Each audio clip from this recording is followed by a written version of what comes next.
नमस्कार साथियों, कैसे हैं आप सब लोग। उम्मीद करता हूं आप सब लोग अच्छे होंगे। तो स्वागत है आपका हमारे YouTube चैनल की एक और वीडियो में।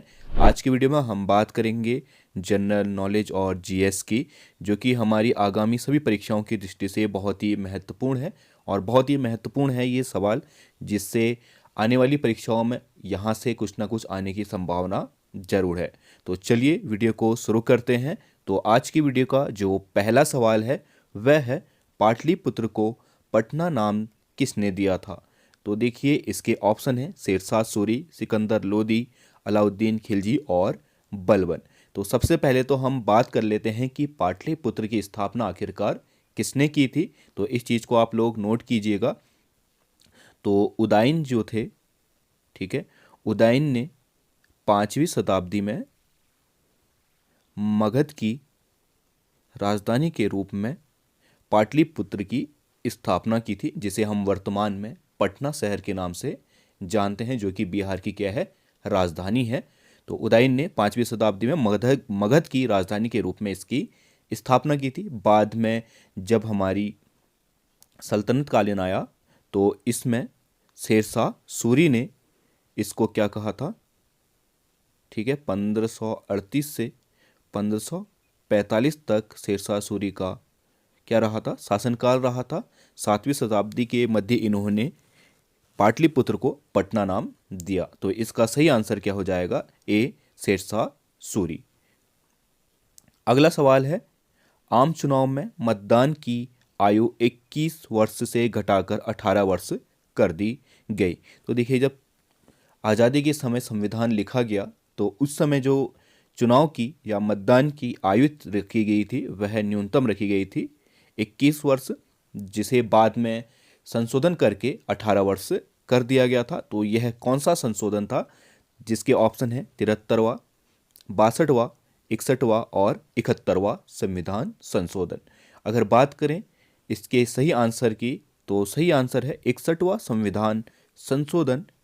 और ये कब हुआ था, 1989 में 61वें संविधान संशोधन द्वारा जो मतदान की आयु थी, न्यूनतम आयु, वह 21 से कितनी कर दी गई, 18 कर दी गई। और इसके बाद अब भारत में बात करें मतदान की आयु की, तो 18 वर्ष से ऊपर के लोग क्या कर सकते हैं, इसमें अपना मतदान कर सकते हैं। पहले ये आयु कितनी थी, 21 वर्ष थी, ठीक है, जिसे घटाकर कितना कर दिया गया, 18 कर दिया गया।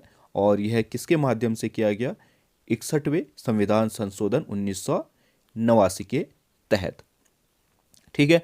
फिर है अगला सवाल, इवनिंग स्टार के नाम से जाना जाता है। तो इवनिंग स्टार से के नाम से जो ग्रह जाना जाता है वह है हमारा शुक्र ग्रह, यानी कि ऑप्शन सी क्या होगा यहाँ पे, सही होगा। चौथा सवाल है, अनुच्छेद 117 का संबंध है।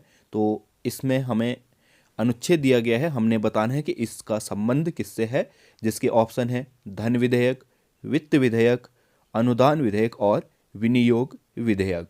तो अगर बात करें अनुच्छेद 117 की, तो इसमें मिलता है हमें उल्लेख वित्त विधेयक का, ठीक है।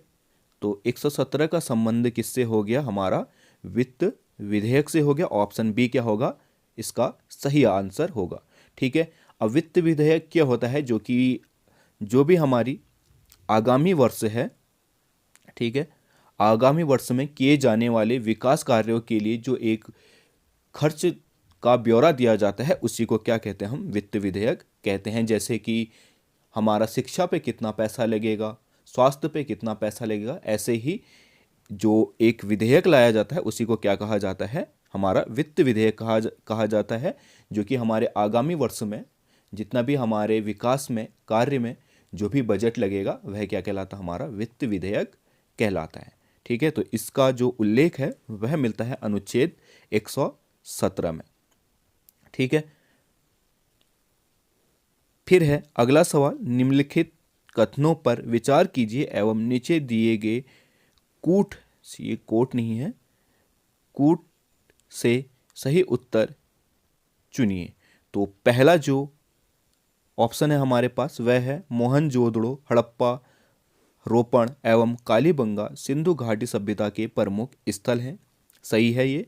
हड़प्पा के लोगों ने सड़कों तथा नालियों के जाल के साथ, ये जल नहीं जाल है, जाल के साथ नियोजित शहरों का विकास किया और हड़प्पा के लोगों को धातु का उपयोग का पता नहीं था। तो ये क्या है हमारा गलत है। बाकी दो ऑप्शन सॉरी ये भी सही है हमारा, क्योंकि इसके बाद जो है ताम्रकाल में धातु का पता चला था, हड़प्पा सभ्यता में धातु का पता नहीं था। तो ये तीनों ही ऑप्शन क्या है हमारे सही हैं।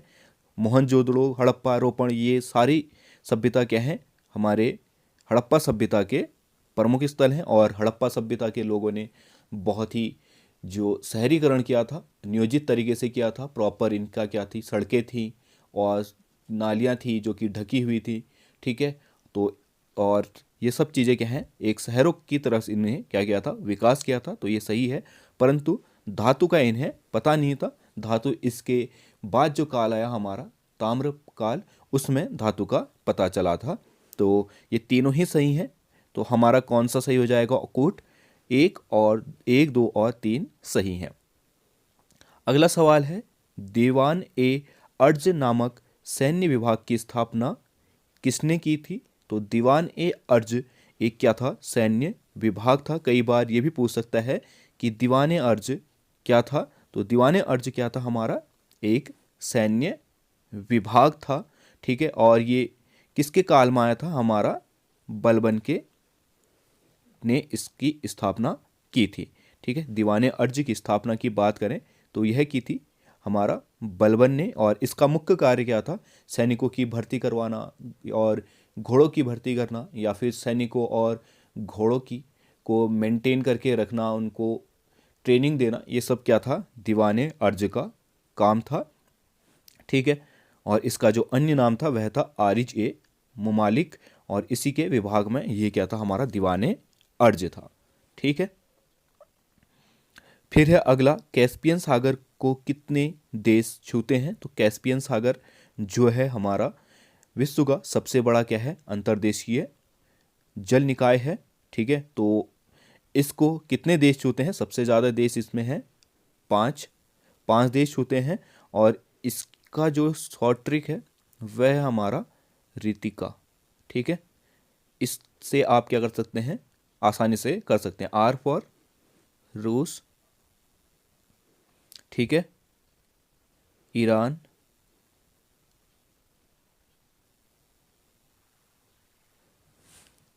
तुर्कमेनिस्तान, ठीक है, कजाकिस्तान और अजरबैजान, ठीक। तो ये 5 देश क्या हैं हमारे, किसको छूते हैं, कैस्पियन सागर को।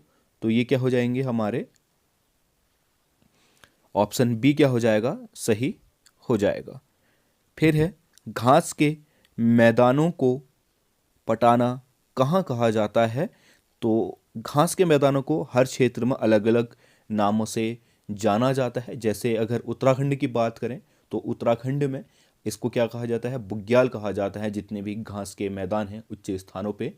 वैसे ही अलग अलग देशों में इसे अलग अलग नामों से जाना जाता है। इंडिया में बात करें तो बुग्याल, या ऊपर हमारे जम्मू कश्मीर में गुलमर्ग, तो ऐसे नामों से इसको जाना जाता है। वैसे ही अलग अलग देशों में इसका अलग अलग नाम है।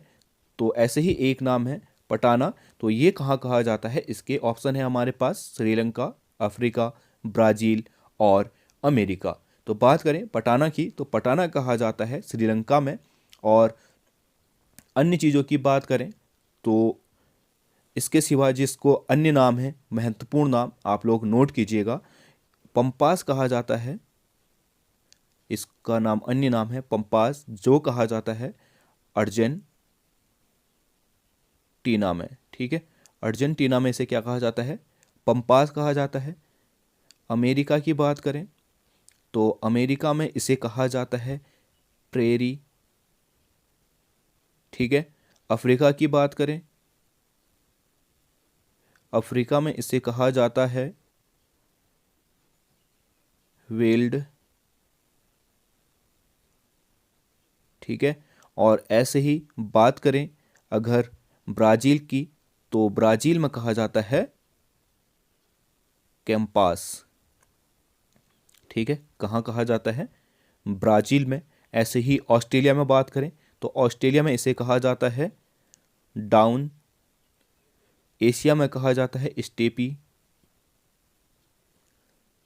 ठीक, तो ये क्या थे इसके महत्वपूर्ण नाम थे। सवाना कहा जाता है हमारा, कई बार पूछा गया है सवाना के लिए, तो सवाना कहा जाता है हमारा मध्य अफ्रीका में या फिर केन्या और तंजानिया में इसको क्या कहा जाता है? सवाना, घास के मैदान कहा जाता है। तो ये चीज़ आप लोग नोट कीजिएगा। फिर है अगला सवाल, शाहरुखी नामक सिक्का किसने चलवाया था? शाहरुखी नामक सिक्के की बात करें तो ये चलाया गया था बाबर द्वारा। तो ऑप्शन सी क्या होगा? सही होगा। और इसकी धातु की बात करें तो यह एक चांदी का सिक्का था और किसने चलाया था? बाबर द्वारा चलाया गया था। अगला सवाल है, महाकाव्य कविता डिवाइन कॉमेडी किसकी रचना है? तो बहुत ही महत्वपूर्ण रचना है ये डिवाइन कॉमेडी, अक्सर पूछा जाता है सवालों में। तो इसके ऑप्शन है मैकियावेली, रूसो, शेक्सपियर और दांते। अगर बात करें इसके सही आंसर की तो डिवाइन कॉमेडी के रचनाकार हैं दांते। इन्होंने 1320 ईस्वी में डिवाइन कॉमेडी की रचना की थी। तो ये थे आज के कुछ महत्वपूर्ण सवाल। उम्मीद करता हूँ आपको ये सवाल पसंद आए होंगे। अगर वीडियो पसंद आई है तो वीडियो को लाइक और शेयर ज़रूर कर देना। चैनल में नए हो तो चैनल को सब्सक्राइब करके ज़रूर जाना। हम मिलते हैं अगले वीडियो में, तब तक के लिए बाय।